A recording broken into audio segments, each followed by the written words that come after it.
छत्तीसगढ़ के जिलाधिकारी रणबीर शर्मा एक 15 साल के लड़के को बीच चौराहे पर रोकते हैं गाड़ी। वो बेचारा पर्ची दिखाता है कि मैं दवा लेने जा रहा हूँ मेडिकल हॉल पर। पर्ची की सुनवाई ना करते उसको तुरंत जोर अपना थप्पड़ उठाते हैं, उसको गाल में थप्पड़ मारते हैं। 15 साल के लड़के का मानसिक संतुलन बताइए कैसे रहेगा, जिसको भविष्य उसके हाथ में रहता है। एक छात्र का शोषण, एक नाबालिग बच्चे का जो थप्पड़ मार करके वहाँ का जिला मजिस्ट्रेट शोषण करता है। मैं ऐसे जिला मजिस्ट्रेट को तत्काल प्रभाव से सरकार से चाहता हूं कि उसको टर्मिनेट किया जाए, बर्खास्त किया जाए, क्योंकि ऐसी घटनाएं देश में बहुत जगह से आती है। मैं इस गाजीपुर बॉर्डर पर किसान आंदोलन से हम लोगों को खबर आई, हम लोगों ने उसको मांग भी कर दिया है कि ऐसे जिला मजिस्ट्रेट को हमारे यहाँ कोई काम नहीं। हमारे उत्तर प्रदेश में आजमगढ़ ज़िले में भी एक SDM द्वारा आजमगढ़ के मुख्य चौराहे पर एक सर्राफा व्यापारी को कॉलर खींच करके बाहर मारा गया और उसको मुकदमे में भी फंसाने का प्रयास किया गया, जिसकी हम घोर निंदा करते हैं। लेकिन उन्होंने माफी मांग लिया सोशल मीडिया पे आकर के। माफी तो रोज मोदी जी मांग रहे हैं, देश से रो रहे हैं, तड़प रहे हैं। पहले देश को बर्बाद कर दो, बीच चौराहे पर मारो, बाद में माफ़ी मांगो। ये कैसे भाई? मेरा कहने मतलब माफ़ी मांगने से कल्याण नहीं होगा। माफ़ी मांगते हुए कहो कि मेरे लॉकडाउन नहीं सफर रहा है, इस्तीफा दे दो। एक और यहाँ पे DM रहे हैं अगरतला में, शैलेश यादव। वहाँ एक शादी समारोह हो रहा था, वो भी रात में आए थे 11:30 बजे। उन्होंने कहा था कि लॉकडाउन में आप शादी कैसे कर रही हैं, लेकिन उनके पास में बाकायदा अनुमति पत्र था शादी करने का। शैलेश यादव ने ब्राह्मण को थप्पड़ मारा था और शादी वहाँ पे बंद कराई थी। उन्होंने भी तो ऐसे काम किए थे। देखिए, यहाँ ब्राह्मण क्षत्रिय वैश्य से मतलब नहीं है। अगर कोई भी अधिकारी किसी को मार रहा थप्पड़, उन्होंने ब्राह्मण को ही नहीं मारा, उन्होंने दूल्हे को भी मारा, बारातियों को मारा। कितने जिलाधिकारी उठक बैठक करा रहे हैं, जो शर्मनाक है। ऐसा कृत्य कभी भी देश नहीं, पूरा विश्व देख रहा है। ये लोग ऐसे कृत्य को माफ नहीं किया जाएगा। ये अधिकारी जो ऐसा करते हैं, क्या इनका ऐसा कानून में आता है? क्या इनको ऐसी कोई ये सब पूरी तरह से गुलाम बन चुके हैं कि मैं ऐसा करूंगा। सुनिए, अफसर को कोई ऐसा अधिकार होता है क्या मारने का? एकदम मारने का अधिकार एक जिला मजिस्ट्रेट को, किसी को एक थप्पड़ उगाने का तो अधिकार ही नहीं है, हाथ चलाने का तो कोई अधिकार नहीं।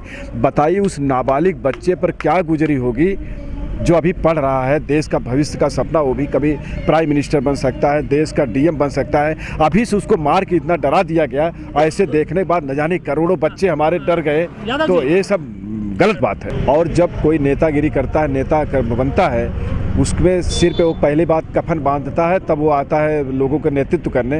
तो राकेश टिकैत को अगर जान से मारने की धमकी मिल रही, राजनीति यादव को मिल रही या किसी को मिल रही है, तो हम तो सिर पे कफन बांध ही ले, मौत से कौन डरता है? हम तो यहाँ आंदोलन पर देश को बचाने के लिए बैठे। हमारी सुरक्षा स्वयं ईश्वर भी कर रहा है और हम यहाँ पर आंदोलन को जीत के जाएंगे। हम किसी से भभकी से या किसी के अश्लील वीडियो भेजने से या ऐसे करने से हम डरने वाले नहीं।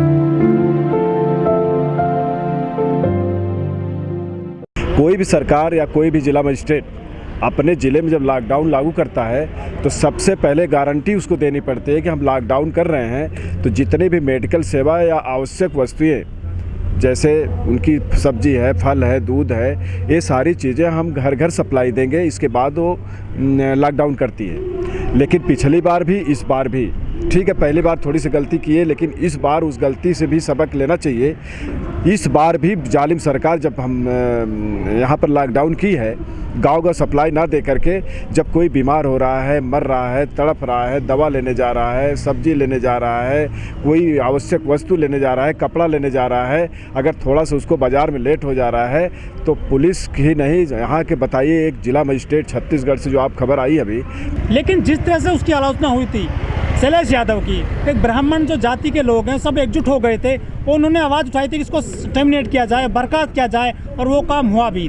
उनको हटा भी दिया गया था पद से। यहाँ पर मांग क्यों नहीं हो रही है अब रणबीर शर्मा के लिए? देखिए, रणबीर शर्मा के लिए भी वही मांग है जो शैलेश यादव के लिए भी मांग हुई थी। जो ब्राह्मणों सभी जाति विशेष को बात मत करिए कि ब्राह्मण, उसमें भी ब्राह्मण जो बुद्धिजीवी हैं, वो भी रणबीर शर्मा की आलोचना कर रहे हैं, वो भी इनको हटाने की बात कर रहे हैं। अभी अभी खबर भी आई है कि वहाँ की तत्काल प्रशासन, वहाँ किसानों ने भारी हंगामा भी खड़ा कर दिया। बॉर्डरों से भी खबर आने लगी। अभी खबर आई है कि वहाँ के जिलाधिकारी रणबीर शर्मा को वहाँ से हटा तो दिया गया है, वहाँ से तुरंत हटा दिया गया। टीवी एक्टर लेकिन मुनमुन दत्ता, उन्होंने भी अभी मेकअप कराने से पहले कहा था अपने मेकअप मैन से कि मेरा मेकअप ऐसा करिए कि मैं भंगी जैसी ना दिखूं।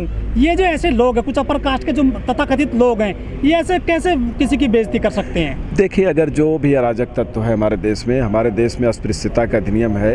हमारे देश में जो भारतीय संविधान में लिखा हुआ है कि अगर कोई किसी को जाति सूचक शब्द का भी प्रयोग करता है तो उसकी जगह जेल होती है। अगर कोई किसी को जाति सूचक शब्द करके, भंगी कह के या किसी जाति सूचक शब्द करके उसे प्रताड़ित करता है, चाहे किसी जाति धर्म मजाब का हो, उसको हमारा देश कभी माफ़ नहीं करेगा। संविधान की धारा के अंतर्गत उसकी जगह जेल होनी चाहिए। लेकिन उनके बचाव में बहुत सारे लोग आ भी जाते हैं। फिर जो बचाव आदमी आते हैं वो पहली बात तो संविधान को मानते नहीं। अगर संविधान को मानते नहीं, देशद्रोही है, उनके स्थान जेल होती है।